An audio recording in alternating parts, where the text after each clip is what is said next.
আজকে কুয়ালালামপুরে আমার তৃতীয় দিন।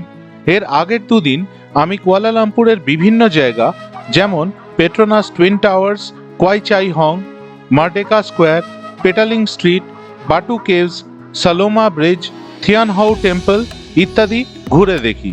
এই সব আছে আমার আগের ভিডিওগুলোয়। আপনারা যদি কোনো কারণে ওই ভিডিওগুলো না দেখে থাকেন তাহলে একবার দেখার অনুরোধ রইল। আশা করি আপনাদের ভালো লাগবে। আমার মালয়েশিয়া সোলো ট্রিপের প্লেলিস্টের লিংক আমি ডেসক্রিপশন বক্স আর আই বাটনে দিয়ে দিলাম।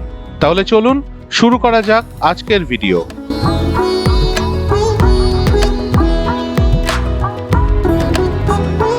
Good morning. আজকে 23শে জানুয়ারি আর এখন ঘড়িতে সময় হয়েছে 7:40। আমি আমার হস্টেল দ্য বেড বুকিত বিনতাং থেকে বেরিয়ে পড়লাম আর যাচ্ছি বারজায়া টাইম স্কোয়ার বলে একটা জায়গায়। সেখান থেকে আজকে আমার একটা গাইডেড ট্যুর আছে। আজকে আমি যাচ্ছি মালাক্কা। এই ট্যুর আমি বুক করেছি কলকাতা থেকেই, আর এটা আমি বুক করেছি গেট ইয়োর গাইড বলে একটা ওয়েবসাইট থেকে। গতকাল আমার কাছে কনফার্মেশন চলে আসে with the guides mobile number, যিনি গাইড থাকবেন তার নাম এবং ভেহিকল নাম্বার। ভোরবেলার বুকিত বিনতাং কত ফাঁকা ফাঁকা দেখুন চারিপাশটা। এবার আপনাদের এই গাইডের ট্রিপটার ব্যাপারে বলে দিই। আমি গেট ইয়োর গাইড থেকে বুক করেছিলাম এই ট্রিপটা। এটার জন্য আমার পড়ছে 110 রিঙ্গিতের মতো, যার মধ্যে খাওয়া দাওয়া ইনক্লুডেড নয়। এবার আপনারা যখন গেট ইয়োর গাইড থেকে ট্রিপ বুক করবেন তখন ওখানে অপশান পাবেন with lunch or without lunch. With লাঞ্চে লাঞ্চ প্রোভাইড করবে আর খরচাটা একটু বেশি। আমি পয়সা বাঁচানোর জন্য উইদাউট লাঞ্চ প্যাকেজটা নিয়েছি। ওখানে গিয়ে আমি নিজের মতো খেয়ে নেবো। ওপরে মনোরেলের লাইন চলে যাচ্ছে। এইখান থেকে আমাকে ডান দিকে যেতে হবে বারজায়া টাইম স্কোয়ারের দিকে। প্রথমেই আপনাদের কাছে আমার একটা ছোট্ট রিকোয়েস্ট, যদি আমার এই ভিডিওটা আপনাদের ভালো লাগে তাহলে প্লিজ আমার YouTube channel travel with tags subscribe করবেন। গতকাল রাতে আমি প্যাভিলিয়ন মলের সামনে দাঁড়িয়েছিলাম আর এখানে এক্সে বার্গারের গাড়ি দেখেছি। ওফ, সব রকম গাড়ি দেখেছি, পোর্শে, ফেরারি, ল্যাম্বরগিনি সব দেখেছি। আর বিএমডাব্লিউ, মার্সিডিজ, অডি তো মানে ঘন ঘন দেখা যাচ্ছে। এই মালাক্কা ট্রিপ কিন্তু আপনারা কোনো গাইডেড ট্যুর ছাড়াও করতে পারেন, তাতে খরচাটা অনেকটাই কম পড়বে। আমি গাইডেড ট্যুর কেন নিলাম, কারণ আমি একটু রিল্যাক্সড ওয়েতে আজকে ঘুরতে চাই। তাছাড়া যেহেতু একটা ওয়ার্ল্ড হেরিটেজ সাইটে যাচ্ছি, ওখানে সবসময় আমার সাথে একজন গাইড থাকবেন যিনি আমাকে বুঝিয়ে বলবেন। জিনিসগুলো জানাটা খুব দরকার। আজকে যা যা দেখবো সেগুলো বোঝাটা খুব দরকার। ওই জন্য আমি গাইডেড ট্রিপটা একটু খরচা বেশি হলেও নিলাম।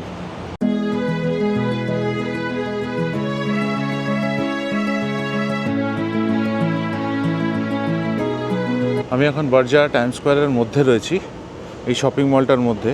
অ্যাকচুয়ালি রাস্তা ক্রস করার জন্য আমাকে এখানে ঢুকতে হলো। ঢুকে আমি রাস্তাটা পার হলাম। বিশাল মল, আর এইরকম সাজিয়েছে চাইনিজ নিউ ইয়ারের জন্য। বিরাট মল। এখন অনেক দোকানই বন্ধ, এত সকালে কিছুই এখনও খোলেনি। আচ্ছা, আপনারা যখন মালয়েশিয়া আসবেন তখন কিন্তু এই 7-Eleven এই ব্র্যান্ডটা মনে রাখবেন। এটা হচ্ছে একটা সুপার মার্কেট। এটা সকাল 7টা থেকে রাত 11টা অবধি খোলা থাকে। এখানে নিত্য প্রয়োজনীয় অলমোস্ট সব কিছুই পাওয়া যায়। এই যে বারজায়া টাইম স্কোয়ার, আর এইখানেই স্টারবাকস আছে। আর এই দেখুন স্টারবাক্সের সামনে পরপর লাইন দিয়ে বাস দাঁড়িয়ে রয়েছে। আর এইটা হচ্ছে আমার বাস আজকে, BMV 2521। এটা নাম্বার গতকালই আমাকে মেল করে পাঠিয়ে দেওয়া হয়েছিল। মেলে একটা জিনিস লেখা ছিল, সেটা বলে দেওয়া দরকার। এই যে সাইজ অফ দ্য ভেহিকল যাতে করে নিয়ে যাওয়া হবে সেটা টোটালি ডিপেন্ড করছে নাম্বার অফ বুকিংসের ওপর। মানে যদি লোক বেশি হয় তাহলে বাস দেওয়া হবে, যদি লোক কম হয় তাহলে হয়তো ছোটো বাস দেওয়া হবে। আজকে মনে হয় লোক বেশিই আছে।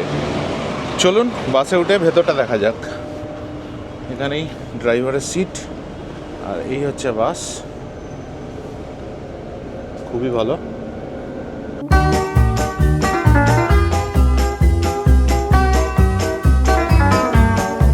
বসে গেছি আমার সিটে। এখানে কিন্তু কোনো সিট নাম্বার নেই, যে যত তাড়াতাড়ি আসবে যেটা ফাঁকা থাকবে সেটাতে বসতে পারবে। বাস কিন্তু দুর্দান্ত, অসাধারণ বাস, পুরো এসি বাস, চিল ঠান্ডা ভেতরটা। আর লেগ রুমটা খালি দেখুন, কতখানি জায়গা এখানটায়। আপনারা যখন কুয়ালালামপুর বেড়াতে আসবেন তখন হোটেল বা হোস্টেল বা এয়ারবিএনবি যাই চুজ করুন না কেন, চেষ্টা করবেন বুকিত বিনতাং কিংবা কোনো সেন্ট্রালি লোকেটেড জায়গায় নেওয়ার। আর সবসময় দেখবেন যাতে কানেক্টিভিটির জন্য আশেপাশে কোনো মেট্রো স্টেশন, মনোরেল স্টেশন থাকে, তাহলে আপনাদের কমিউনিকেশনটা খুব ইজি হয়ে যাবে। ঠিক 8:26-এ আমাদের বাস ডিপার্ট করে দিল কুয়ালালামপুর শহর থেকে, আর এখন আমরা মালাক্কার পথে এগিয়ে চলেছি। মালাক্কা হচ্ছে কুয়ালালামপুরের সাউথে, তার মানে আজকে আমরা আরও দক্ষিণের দিকে ট্রাভেল করছি। মালাক্কার দূরত্ব হচ্ছে কুয়ালালামপুর থেকে 144 কিলোমিটার, আর সময় লাগবে 2 থেকে 2.5 ঘন্টার মতো। এই ট্রাভেল টাইমটা কিন্তু ডিপেন্ড করে ট্রাফিকের ওপর, মানে ট্রাফিক বেশি হলে ট্রাভেল টাইম বেশি হতে পারে। আর আজকে আমাদের যিনি গাইড আছেন ওনার নাম হচ্ছে উইলসন। বাস ছাড়ার পরেই উনি সবকটা জায়গা বলে দিলেন কোন কোন জায়গায় আজকে আমরা যাব। প্রচুর জায়গা আছে, আজকে সাংঘাতিক ভালো ট্রিপ হতে চলেছে, দুর্দান্ত এনজয় করব এবং আপনাদেরকেও ঘুরিয়ে দেখাবো আমার ভিডিওর মাধ্যমে। দেখতে থাকুন এই ভিডিওটা আর এনজয় করুন, আর ঘুরে দেখুন আমার সাথে মালাক্কা। মালয়েশিয়ার হাইওয়ে কিন্তু দুর্দান্ত, অসাধারণ লাগছে, রাস্তাঘাট দুর্দান্ত। এই প্রথম আমি মালয়েশিয়ার হাইওয়ে দিয়ে ট্রাভেল করছি, দারুণ এক্সাইটেড লাগছে।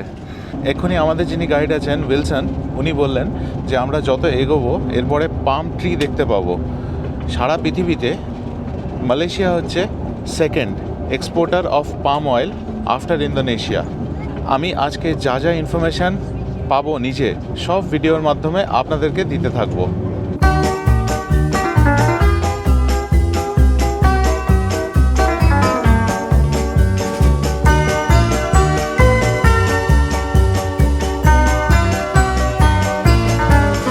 এখন আমাদের বাসের কারেন্ট স্পিডটা একবার আপনাদের দেখিয়ে দিই। স্পিডটা দেখুন, খালি বেড়েই চলেছে, 100 কিলোমিটার/আওয়ারের ওপর চলছে, কনসিস্টেন্টলি স্পিড ধরে রেখেছে। এখন বাজে 9:45, আর এখানে একটা ছোট্ট ব্রেক দিয়েছে, 20 মিনিটের ব্রেক। কেউ যদি কিছু খাওয়া দাওয়া করতে চায় বা ওয়াশরুম যেতে চায় তার জন্য ব্রেক দিয়েছে। জায়গাটা আপনাদের দেখিয়ে দিই, এখানে পেট্রোল পাম্প রয়েছে, এই পাশে খাওয়া দাওয়া করার জায়গা রয়েছে, ওয়াশরুম রয়েছে, আর এই যে আমাদের বাস দাঁড়িয়েছে। এখানে 20 মিনিটের একটা ব্রেক দিয়েছে।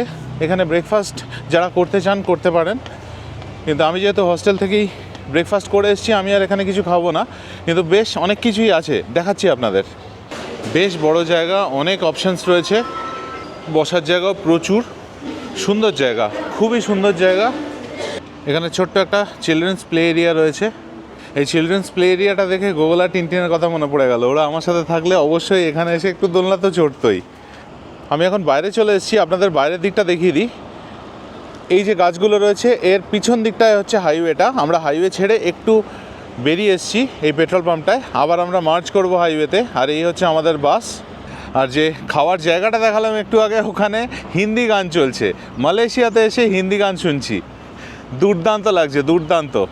সত্যি কথা, এগুলো হচ্ছে লাইফ টাইম এক্সপিরিয়েন্স, অভিজ্ঞতা যেটা সারা জীবন মনে থাকবে। সকলে বাসে উঠতেই আবার আমাদের বাসের চাকা গড়াতে শুরু করে দিল মালাক্কার উদ্দেশ্যে।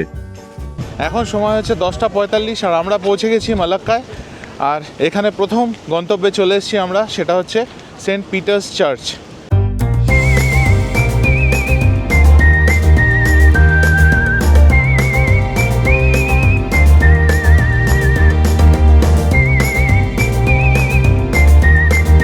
আমার পেছনে হচ্ছে সেন্ট পিটার্স চার্চ। এখানে আমাদের সময় দিয়েছে 15 মিনিট। আর এখন আমরা চার্চের মধ্যে ঢুকতে পারছি না, কারণ চার্চের ভেতরে ক্লিনিং চলছে, আর এটা 11টায় খুলবে। কিন্তু আনফর্চুনেটলি আমাদের 11টাতেই বাসে উঠতে হবে।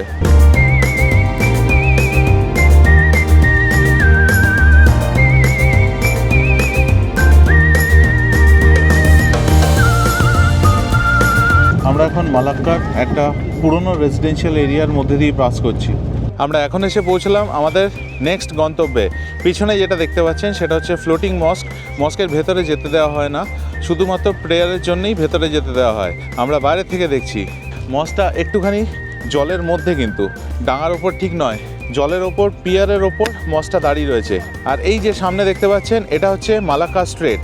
সাউথ ইস্ট এশিয়ার ম্যাক্সিমাম ট্রেড এইখান দিয়ে হয়। দূরে দেখাও যাচ্ছে কন্টেনার কার্গো যাচ্ছে, এখান দিয়ে প্রচুর কন্টেনার শিপ যায়।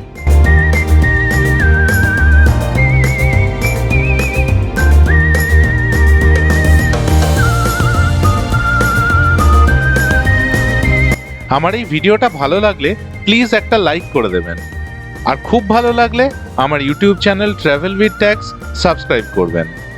ফ্লোটিং মস্ক দেখার পর এবার আমরা রওনা হয়ে গেলাম। আবার চোখে পড়ল মালাক্কা স্ট্রিট রাস্তার বাঁদিকে। জঙ্কা স্ট্রিটে আমরা এখন চলে এসেছি। এখন ঘড়িতে সময় হয়েছে 12টা। জঙ্কা স্ট্রিটের যে পিছনের দিকটা, যেখানে জঙ্কা স্ট্রিট শেষ হচ্ছে, সেখানে আমাদের বাস ছেড়ে দিল। আর এখন আমরা এগিয়ে চলেছি জঙ্কা স্ট্রিটের ভেতরে। সামনে আমাদের গাইড যাচ্ছে, এইখান দিয়ে সোজা যাচ্ছি আমরা। এই জঙ্কা স্ট্রিট বিখ্যাত অনেক সুভেনির শপসের জন্য, অনেক রেস্টুরেন্টের জন্য। এখানে প্রচুর চাইনিজ লোকেরা বসবাস করেন। প্রথমে আমরা এসে পৌঁছলাম চাইনিজ টেম্পলে। এই চেং হুন ট্যাং টেম্পল তৈরি হয় 1645 সালে, আর এই টেম্পলটা মালয়েশিয়ার ওল্ডেস্ট ফাংশনিং টেম্পল।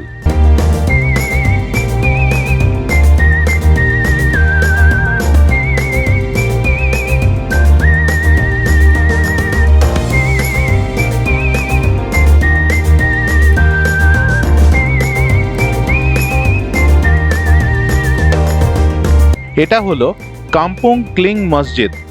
ভেতরে প্রেয়ার চলছিল, তাই এখানে ঢুকতে পারলাম না।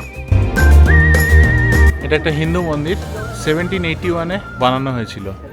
আমাদের গাইডের থেকে জানতে পারলাম যে এই জঙ্কা স্ট্রিট প্লাস মাইনাস 500 মিটার্স লম্বা, স্টার্ট টু এন্ড। দারুণ লাগছে এই জঙ্কা স্ট্রিট দিয়ে হাঁটতে, ভীষণ সুন্দর লাগছে, কি দুর্দান্ত লাগছে দেখুন। এটা হচ্ছে জঙ্কা স্ট্রিট, এটা হচ্ছে আমরা স্টার্টের দিকে যাচ্ছি। জঙ্কা স্ট্রিট যেখান থেকে শুরু হচ্ছে সেদিকটায় আমরা যাচ্ছি। আর আমরা যেখান থেকে শুরু করেছিলাম, আমাদের বাস যেখানে ছেড়েছিল, সেটা হচ্ছে জঙ্কা স্ট্রিটের এন্ড। এই জঙ্কা স্ট্রিটের আশেপাশে সব জায়গায় সুভেনির শপস আছে, রেস্টুরেন্ট আছে। এখানে চাইনিজ ফুড খুব ভালোভাবে পাওয়া যায়। এই যে সামনে নদীটা দেখতে পাচ্ছেন, এটা হচ্ছে মালাক্কা রিভার। এখানে চাইলে আপনারা বোটিংও করতে পারেন। হাঁটতে হাঁটতে এবার আমরা এসে পৌঁছলাম মালাক্কার ডাচ স্কোয়ার বা রেড স্কোয়ারে।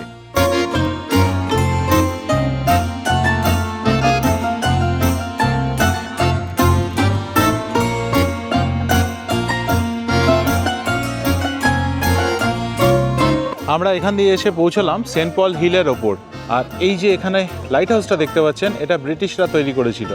আর এই যে চার্চটা দেখতে পাচ্ছেন, এটার ফ্রন্ট পার্টটা ডাচরা তৈরি করেছিল, আর পিছনের দিকটা তৈরি করেছিল পর্তুগিজরা।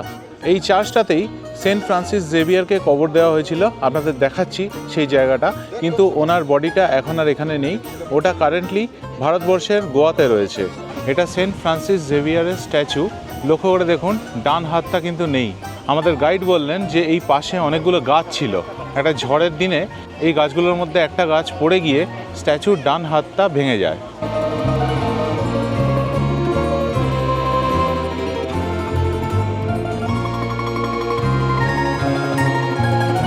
এটা পুরোনো দিনের লাইট হাউস ছিল, এটা এখন আর ইউজ হয় না।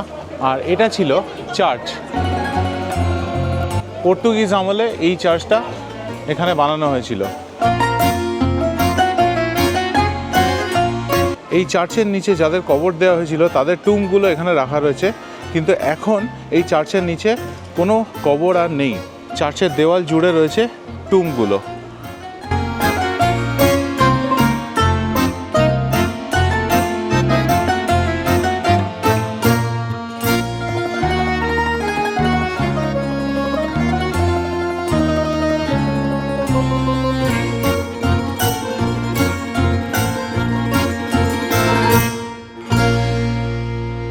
এই চার্চের মধ্যে এইখানে সেন্ট ফ্রান্সিস জেভিয়ারকে কবর দেওয়া হয়েছিল, তবে কবর দেওয়ার 9 মাস পরে ওনার বডিটা তুলে ফেলা হয়েছিল। এখন এখানে আর কিছু নেই, আর ওনার বডিটা এখন কারেন্টলি গোয়াতে রয়েছে।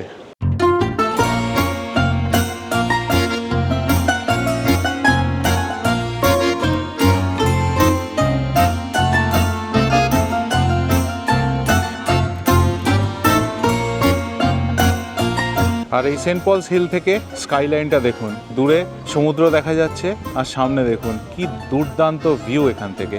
রেড স্কোয়ার শুনতেই মস্কোর কথা মনে পড়ে, কিন্তু এই মালয়েশিয়ার মালাক্কাতেও একটা রেড স্কোয়ার আছে, আর আমি দাঁড়িয়ে রয়েছি সেইখানে। এই দেখুন রেড স্কোয়ার।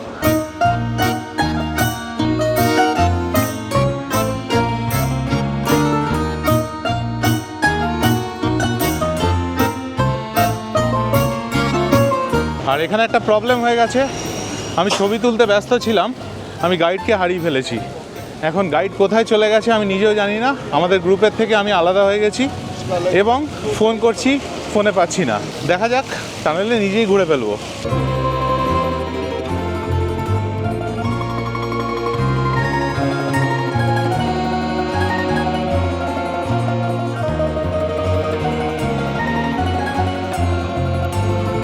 এখন আমি এগিয়ে চলেছি মালাক্কা রিভারের পাশ দিয়ে,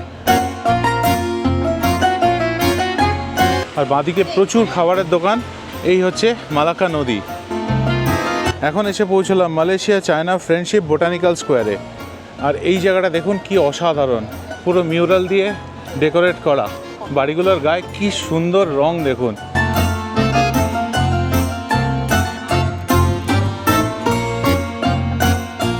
আপনাদের ভিডিওটা কেমন লাগছে তা প্লিজ আমাকে কমেন্ট করে জানাবেন।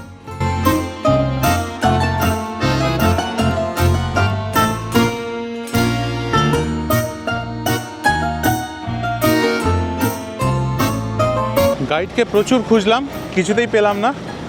তো আর এখন এদিক ওদিক যাবো না, এখন জংকার স্ট্রিটটা ঘুরে দেখি। এইখান থেকে শুরু হচ্ছে জংকার স্ট্রিট, লেখা রয়েছে ওয়েলকাম টু জংকার ওয়াক।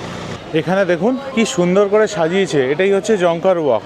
যখন মালাক্কা আসবেন অবশ্যই এই জায়গাটা ঘুরে দেখবেন, হাতে সময় নিয়ে দেখবেন। এখানে প্রচুর খাবার দোকান, সুভেনির শপ, চারিদিকে দোকানপাট। যাদের শপিং ভালো লাগে তাদের জন্য কিন্তু এটা স্বর্গ, আর ঘুরতেও ভালো লাগবে। চতুর্দিকে এরকম সাজানো, খুব ভালো লাগছে আমার, দারুণ লাগছে। কিন্তু জায়গাটা অনবদ্য। এই গরমের সময় জুসটা যা বানিয়েছে না, এটা খুব দরকার ছিল, ফাটাফাটি লাগছে। ও আরেকটা আপডেট, গাইডের সঙ্গে তো দেখা হয়নি, তবে আমাদের গ্রুপের একটা কাপলের সাথে দেখা হয়ে গেল।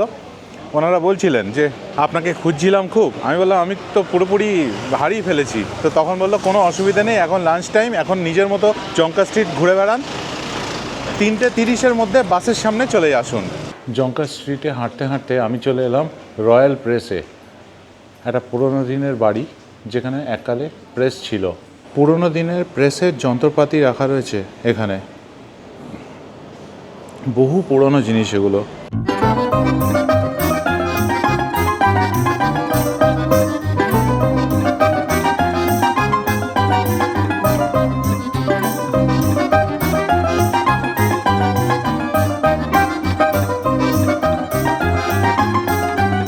এই রেস্টুরেন্টটা চোখে পড়লো, এখানে অর্ডার করছি বারবিকিউ চিকেন আর রাইস।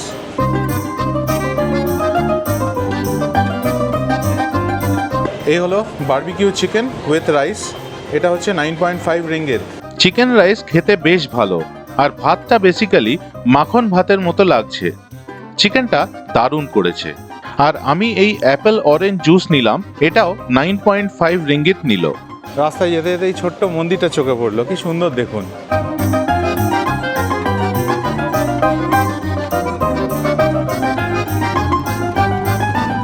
আপনারা চাইলে এখানে এরকম রিকশায় চড়তে পারেন, জোরে গান বাজিয়ে আপনাদের ঘোরাবে। তবে খরচাটা বেশ ভালোই, তাই আমি আর চড়িনি।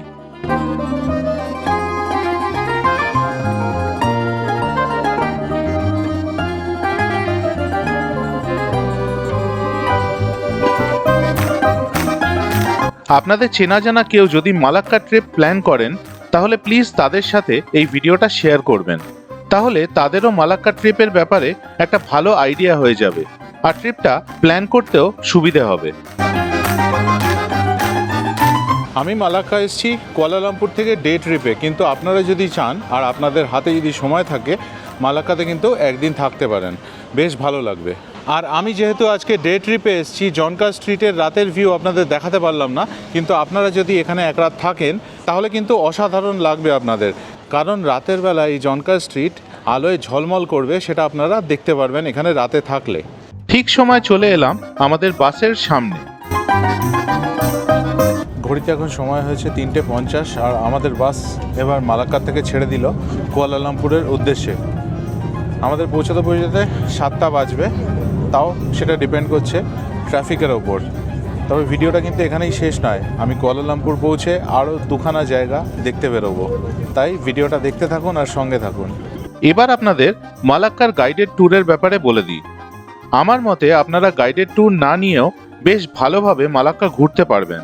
কুয়ালালামপুর থেকে বাসে করে মালাক্কা চলে আসতে পারবেন। এতে খরচাটা অনেকটাই কম হবে। এখন সময় হয়েছে 5:36 আর আমাদের একটা 10 মিনিটের ওয়াশরুম ব্রেক দিয়েছে এই টোল প্লাজার সামনে। এটা হচ্ছে আমাদের বাস, একই কোম্পানির আরেকটা বাস এসছে, আর এই হচ্ছে ওয়াশরুম। আর ওপর দিয়ে দেখুন ট্রেন যাচ্ছে। এখানের পাবলিক ট্রান্সপোর্ট যে এত অ্যাডভান্সড কি বলবো, অসাধারণ। সব জায়গায় কানেকশান রয়েছে। পাবলিক ট্রান্সপোর্ট যদি ঠিকঠাক ব্যবহার করেন তাহলে কিন্তু কুয়ালালামপুর খুব দারুণভাবে সস্তায় ঘুরে ফেলতে পারবেন। এরপর আমরা যত কুয়ালালামপুর শহরের কাছাকাছি আসতে থাকলাম ততই বড় বড় বাড়ি চোখের সামনে আসতে শুরু করলো। তারপরেই দেখতে পেলাম দুটো বাড়ির মাঝখান দিয়ে পেট্রোনাস টুইন টাওয়ার্সের একটা টাওয়ার। ঘড়িতে এখন সময় হচ্ছে 6:50 আর আমি এসে নামলাম কুয়ালালামপুরের বুকিত বিন্তাংয়ের সামনে। আর কুয়ালালামপুরে আজকে আমার শেষ দিন, তবে এখনও কিন্তু ঘোরা শেষ হয়নি। চলুন একটা ভালো জায়গা আপনাদের ঘুরিয়ে দেখাই। আমি আমার নেক্সট গন্তব্যে যাচ্ছিলাম, আর এখানে চোখে পড়লো প্রচুর ম্যাসেজ পার্লার রয়েছে। এখানে রয়েছে থাই ম্যাসাজ, প্রচুর ফুট ম্যাসাজ, অনেক কিছু রয়েছে। কোনো জায়গাকে যদি ঠিকঠাকভাবে ঘুরে দেখতে চান, যদি জানতে চান, তাহলে বেস্ট উপায় হচ্ছে পায়ে হেঁটে ঘুরুন অথবা পাবলিক ট্রান্সপোর্টে ঘুরুন। আমি যে কত নতুন নতুন গলি দেখতে পাচ্ছি, কত নতুন নতুন টাইপের জায়গা দেখতে পাচ্ছি, সত্যি আমি মুগ্ধ হয়ে যাচ্ছি। আর বলতে বলতেই চলে এসেছি আমার নেক্সট গন্তব্য জালান আলোরে। এটা হচ্ছে কুয়ালালামপুরের ফুড স্ট্রিট বলা হয়। এই দেখুন জালান আলোর, এটাকে বলা হয় ফুড স্ট্রিট। চারিপাশে খাবারের দোকান, দেখুন কি জিনিস সেগুলো বুঝতেও পারছি না। ও হ্যাঁ, লেখা রয়েছে chicken chop, tasty dried meat, pork, অনেক কিছু আছে। এখানে এসে সত্যি মনে হচ্ছে একটার বেশি পেট থাকলে ভালো হতো, খেতে পারতাম। এত কিছু খাবার রয়েছে না, এত কিছু খাওয়ার হয়, সেটাই এখানে এসে প্রথম দেখছি। পুরো ফিদা হয়ে যাচ্ছি। দেখুন চারিপাশটা কি সুন্দর, কত দোকানপাট, কত ভ্যারাইটির খাবার দাবার। এই পাশে ফল রয়েছে, এখানে সুন্দর বসে খাওয়ার জায়গা রয়েছে। এখানে অর্ডার করে খাবার নিয়ে এখানে বসেই খেতে পারেন। এখানে রয়েছে স্কুইড, চিকেন আর বিফ। এই দেখুন অক্টোপাস, RM20 মানে 20 রিঙ্গিত। এটা হচ্ছে সিজলিং স্কুইড, এটা হচ্ছে টেন্টাকেল অক্টোপাস। দেখুন এই জিনিসটা তো চিনতেই পাচ্ছেন, ফুচকাই বলুন কি পানিপুরি বলুন কি গোলগাপ্পাই বলুন।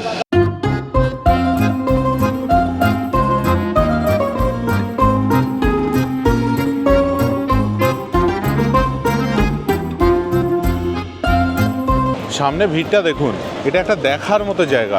মানে খাওয়ার জায়গা যে এইরকম হতে পারে ভাবতে পারিনি। এইখানে দেখুন এগুলো কি, এগুলো কোনো ধরনের মাছ মনে হচ্ছে, বুঝতে পারছি না কি। Excuse me, what is this? Squid.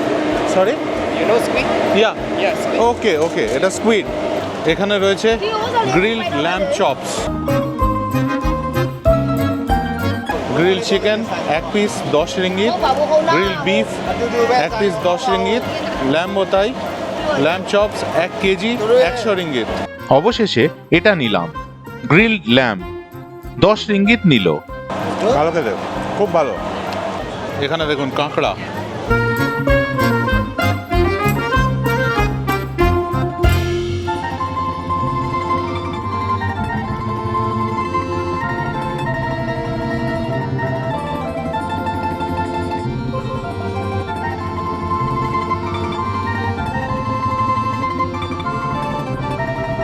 এখানে দেখুন সব হোটেল যেগুলো আছে সবার লোক বাইরে মেনু কার্ড নিয়ে দাঁড়িয়ে, মানে এখান থেকে দেখেই আপনি পছন্দ করে বসতে পারেন চেয়ার নিয়ে, আর তারপর ওরা সার্ভ করবে। এখানে বিক্রি করা হচ্ছে chicken wings.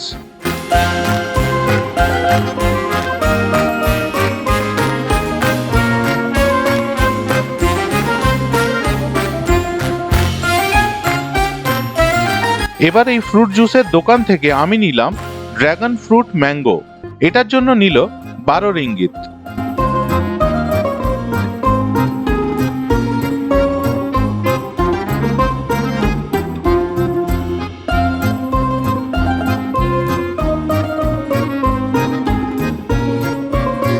Chinese new year আসছে ফেব্রুয়ারি মাসে, সেই জন্য কি সুন্দর সাজিয়েছে দেখুন পুরো রাস্তাটা।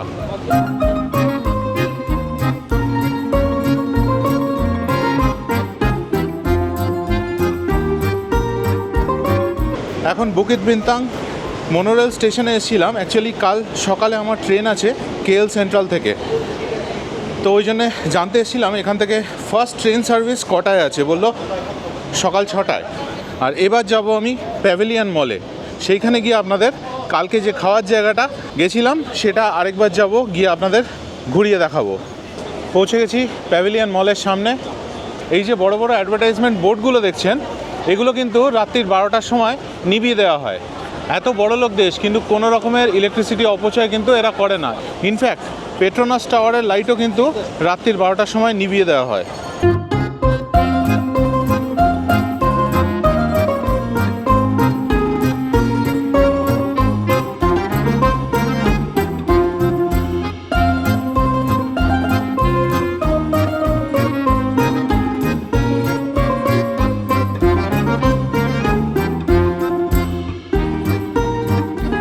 এবার চলে এসেছি প্যাভিলিয়ন মলের নিচে ফুড কোর্টে। এখানে কত রকম অপশানস দেখুন। কালকেও এসেছিলাম এখানে, কিন্তু এতটা ঘুরে দেখার সময় পাইনি। ওই পাশে পিৎজা হাট, এখানে বার্গার কিং, এদিকে আরও ব্র্যান্ড রয়েছে, দ্য চিকেন রাইস শপ, এদিকে KFC রয়েছে। এখানে অনেক ব্র্যান্ড আছে যেগুলো নামই কখনো শুনিনি আমি। ইন্টারন্যাশনাল ব্র্যান্ডও হতে পারে এগুলো, আবার এখানকার লোকাল ব্র্যান্ডও হতে পারে, আমি নামই শুনিনি। এরকম প্রচুর ব্র্যান্ড দেখতে পাচ্ছি, সে খাবার দাবারই হোক, জামা কাপড়ই হোক, জুয়েলারি হোক, যে কোনো কিছুই। এখানে অনেক নতুন নতুন ব্র্যান্ডের নাম শুনছি এবং দেখছি। এইবার দেখুন ফুড কোর্টে ঢুকলাম, দুপাশে শুধু খাওয়ার দোকান। এখান থেকে শুরু হচ্ছে। আমি কালকে এখানেই খেয়েছিলাম, আজকেও এখানে খাবো। এখানে এসে না কনফিউজ হয়ে যাচ্ছি, এত খাবার দেখে সত্যি কনফিউজ হয়ে যাচ্ছি। 1 মাস থাকলে ভালো হতো বোধহয়, এক এক দিন এক একটা জিনিস ট্রাই করা যেত। পেট তো একটাই। দেখুন এপাশ থেকে শুরু হয়েছে, ওই দিকে কোথায় চলে যাচ্ছে দোকানগুলো, আবার ঘুরে ওই পাশ দিয়ে আসছে। আর এই মাঝখানে যে জায়গাটা দেখছেন, এটা হচ্ছে বসে খাওয়ার জায়গা। মানে সাইডের দোকানগুলো থেকে অর্ডার দিয়ে ওরা সার্ভ করলে তখন এই মাঝখানে বসে খাওয়ার জায়গা। আমার মনে হয় ইন্ডিয়ান ওই কুলচা টাইপের কিছু হচ্ছে। হ্যাঁ, রুটির মধ্যে মাংস দিয়ে তারপর বানানো হচ্ছে। এই যে এখানে রুটিগুলো রয়েছে দেখুন, চিকেন রুটি রয়েছে আর বিফ রুটিও পাওয়া যাচ্ছে এখানে। এখানে একটা কোরিয়ান দোকান দেখে খুব লোভ লাগছে, খুব ইচ্ছে করছে খেতে। এই যে কোরিয়ান কুইজিন, কোনোদিন খাইনি, কিন্তু আবার লেখা রয়েছে প্রচণ্ড স্পাইসি, সেটাই ভয় লাগছে। তারপর যদি খেতে না পারি, আমার একটা ঝালের প্রবলেম আছে, আমি ঝাল বেশি খেতে পারি না। ঠিক আছে, ট্রাই করেই নেওয়া যাক। দেখুন কি সিস্টেম, আমি এখানে অর্ডার প্লেস করলাম এই দোকানটাতে, আর এইটা আমাকে দিয়ে দিল। এটা একটা টোকেন টাইপের কিছু, একটা গ্যাজেট, যেটা আমি যেখানেই থাকি না কেন, এটা অর্ডার রেডি হলেই এটা একটা সাউন্ড করবে, তো তখন আমি এখানে এলে অর্ডারটা পেয়ে যাব। আমি এই দোকানটা থেকে নিলাম, এই প্রথম কোরিয়ান ডিশ খাচ্ছি। আর আমি নিলাম কোরিয়ান ফ্রাইড চিকেন, তার সাথে ফ্রেঞ্চ ফ্রাইস থাকবে, 8 পিস চিকেন থাকবে। আমি বলে দিলাম স্পেসিফিক্যালি যাতে নন স্পাইসি করে। আর এই খাবারটার জন্য আমাকে দিতে হলো 22 রিঙ্গিত। সার্ভ করতে একটু টাইম লাগছে, তো আমি এখানে একটা ফাঁকা জায়গা পেয়েছি, এখানে এসে বসলাম, কারণ আমাকে তো ডাকার উপায় রয়েছেই। এই গ্যাজেটটা বেজে উঠবে, দেখি কত জোরে বাজে। এই দেখুন এটা বেজে উঠেছে, তার মানে আমার অর্ডার রেডি হয়ে গেছে। সার্ভ করে দিয়েছে কোরিয়ান ফ্রাইড চিকেন, এখানে 8 পিস চিকেন আছে আর ফ্রেঞ্চ ফ্রাইস আর সস দিয়েছে।